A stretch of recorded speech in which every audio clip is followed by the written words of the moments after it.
madaxweyne ku-xigeenka dowlad goboleedka Jubbaland iyo wafdi ka socda hay'adda UNDP-da oo kulan ku yeeshay magaalada Kismaayo ayaa ka wada hadlay dardargelinta horumarinta deegaanada Jubbaland. warkan waxaa Kismaayo ka soo dirtay Faadimo Kiin Cali Cilmooge.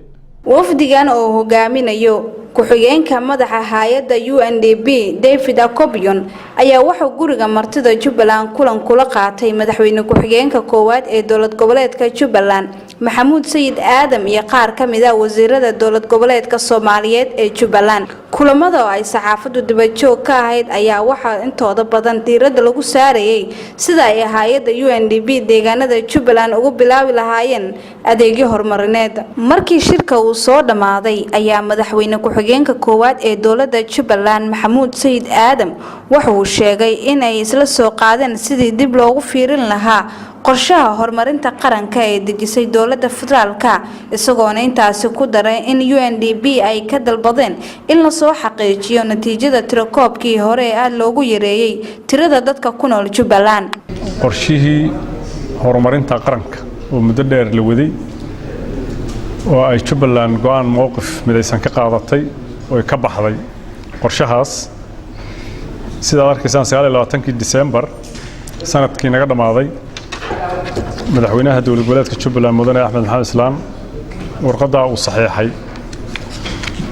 kuna socotay ra'iisul wasaaraha Soomaaliya la ogeysiyay ra'iisul wasaare ku-xigeenka la ogeysiyay wasiirka qorsheynta qorshaha iyo iskaashiga caalamiga waxaa lagu cadeynayaa mowqifka dowlad goboleedka Jubbaland oo ku saabsan qorshaha horumarinta qaranka. dowlad goboleedka Jubbaland markay si qoto dheer ugu fiirsatay ka baaraan degtay wakiiladii ugu qayb gali jiray shirkaasna ay ribood ama warbixino kala gedisan oo fara badan ka keeneen waxay go'aansatay inay qorshaha ka mid ahayn sababo fara badan oo ay ugu weyn tahay sababta qiyaasta dadka laga sameeyay reer Jubbaland. reer Jubbaland gobolka Jubbada Hoose, Jubbada Dhexe iyo gobolka Gedo waa gobolada Soomaaliya ugu dadka badan. qiyaasihii ugu dambeeyay sagaashameeyada la sameeyay 3,160,000 iyo ka badan bay ahayd. sida marka qorshaha qaranka table-kan ku aragnay arrin la yaab leh bay nagu noqotay markay soo qoreen 1,360,000 iyo jajab. qodobka iyo qodobo kale oo fara badan oo aan ka turjumaynin baahida reer Jubbaland markaan ogaanay waxaanu cadeynay oo shir golaha wasiirada aanu ku qaadanay madaxweynahana uu wareegta ka soo saaray inaan qorshahaas ka mid ahayn. sidoo kale madaxweyne ku-xigeenka ayaa sheegay inay dowlad goboleedka Jubbaland ay go'aansatay inay sameyso qorshaha horumarinta Jubbaland 3 bilood ee soo socota kadib ay la wadaagayaan dowladda federaalka Soomaaliya iyo beesha caalamka. qorshahaas ayuu madaxweynaha sheegay inuu noqon doono mid xaqiiqda ku fadhiya.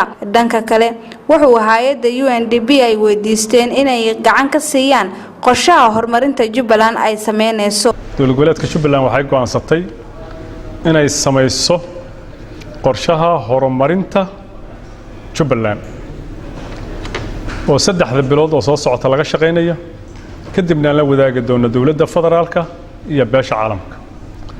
qorshahaas oo noqon doona mid xaqiiqda ku fadhiyo iyo dadka reer Jubbaland tiradiisa iyo muhiimadda baahiyaha kala gedisan ee reer Jubbaland ay u baahan yihiin in laga kaalmeeyo.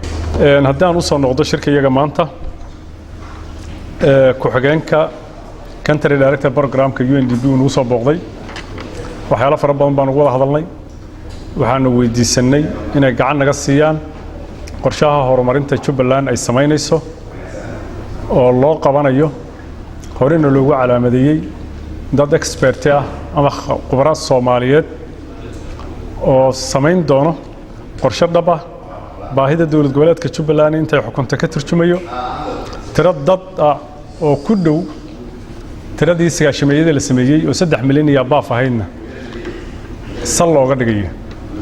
saad la socotaan dadka waa kan lagu wadaagi doona khayraadka waa kan lagu wadaagi doona siyaasadda dalka marka in been laga sheego ama hoos loo dhigo ma garanayna meesha ay wasaaradda qorshaha qaranka ka keentay qiyaastaas aad iyo aad ugu fog xaqiiqda ka jirta dowlad goboleedka Jubbaland iyo dadka ku nool. ugu dambeyntii waxaa goobta ka hadlay David Akobion asagoona u mahadceliyay dhammaan mas'uuliyiinta ay kulmeen wuxuuna sheegay inay gacan siin doonaan Jubbaland. Faadumo Cali Cilmooge, Jubbaland TV, Kismaayo.